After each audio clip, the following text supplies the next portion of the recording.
आम्भे नुआपड़ा जिलार अधिवासी एवं प्रशासन विकसित भारत अभियान संरक्षण में घोषणा करुछु जे आम्भे माने जिला को कुष्ठमुक्त करने सबु प्रकार चेष्टा करूँ।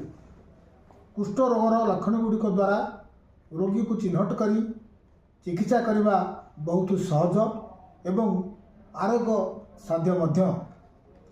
आज आम जिले में उपलब्ध समस्त आवश्यक संबलर विनियोग कर कुष्ठ रोग में आक्रांत व्यक्ति मानक प्रारंभिक अवस्था चिन्हट कर चिकित्सा कराया यथासाध्य चेष्टा करूँ।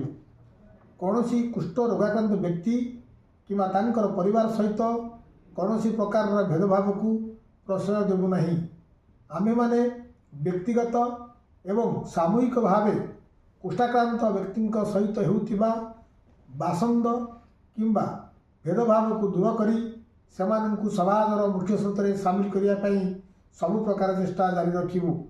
आमे माने आजिर दिन में शपथ नेउछि कि समाज में कुष्ठरोग संबंधी ज्ञानर प्रदीप जलाई रोगाक्रांत व्यक्ति को सम्मान प्रदान पूर्वक रोगाक्रांत चतुर्पार्श्व आतजात होउतिबा व्यक्ति मानक मनरु बासंद एवं भेदभाव मानसिकता दूर करिबु।